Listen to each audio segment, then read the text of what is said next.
Hello and a warm welcome, dear D-Trix users. In the first tutorial on variables and default values, I want to introduce you to some variables and show their possible uses. I have a roof layout in this building, and it consists of a main roof and an annex. And here you can see in perspective the heights of these roof surfaces are the same.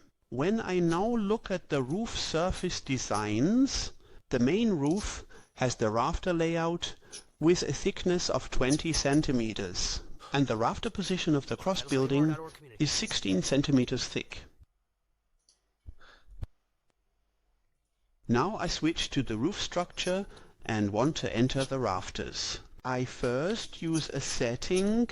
Cross-section values of the bracket are set at 8 by 20 in this setting. Established. And this rafter fits with these dimensions on the main roof.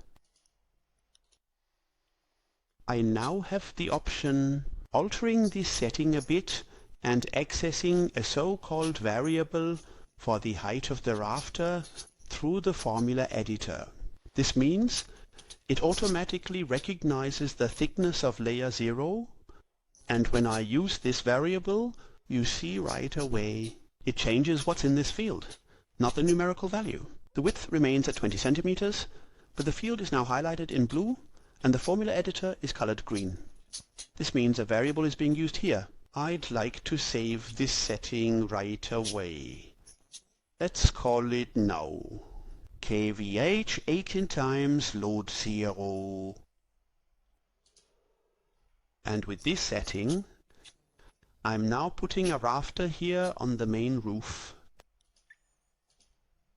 And immediately, in the same move to the cross building. And now here in OpenGL, we immediately see that two different rafters were created, each matching the thickness of layer 0 of its roof surface. So, this means, with this rafter setting, I can always, on whatever kind of roof surface, enter your rafter with the appropriate height. If I now need a height for the chip entry that deviates from position 0, I can simply overwrite this value in this field. I'll take 24 centimeters here. Immediately, the background color of the field changes to red. And when I create this rafter here, this one just has the value 24 centimeters. You see here in the field, here, there is no equation editor, there is also no color, only the value 24 centimeters is mentioned. Just as natural for the others. Inserted rafters. That means, once the component is created, it attains a fixed value, which it does not lose. Upon recalculating, there's no risk here of all rafters suddenly aligning to a single value due to a change in situation thickness. Instead, they retain the value they were entered with. On using it again, with this setting for inputting rafters, I can now just delete the value that I might have needed for a rafter somewhere in the field. And the value appears again, coming from the APIN series, namely the digital 0 position. This means that with this one setting, I can create rafters at the correct height for various roof structures when they are in position 0. Now, these variables are not only available to me in the roof. I'll just switch here to the layout, as well as into other model areas for other parts of the building. We see, I have a wall trace here on the ground floor, and this wall, 4 feet, is thicker than the rest. Let's look into this. Here we have a framework of 20 centimeters at layer 0, and the other walls have 16 millimeters of framework. For example, these interior walls have only 12 millimeters of framework.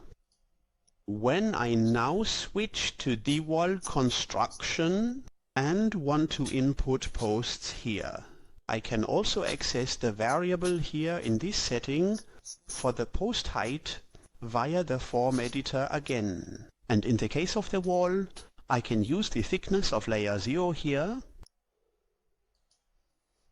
In this case, the height jumps to 16 centimeters. I'll just put the position here. Into the middle of the wall. Now I switch. For instance, on this wall, 4 here below, 7.20 centimeters stud spacing. And use the exact same setting again, only this time it gives me those 20 centimeters. Now I'm doing the post. And lastly, I pick out the interior wall, which even has a completely different wall structure, and thus a different thickness of layer 0, automatically getting my 12 centimeters. I'm going back into the blueprint and we'll see right away. With the same setting, I've created 3 different brackets here, and they each fit to the position 0 of the wall where I've input them. Using these variables in the component settings can greatly reduce the number of necessary adjustments. I hope I was able to demonstrate this with these simple examples. How you can make your workflow a bit more flexible and effective by using these variables. Variables are available not just for the roof or the wall, but also for ceiling structures and the starting work. As always, thank you for watching and see you next time.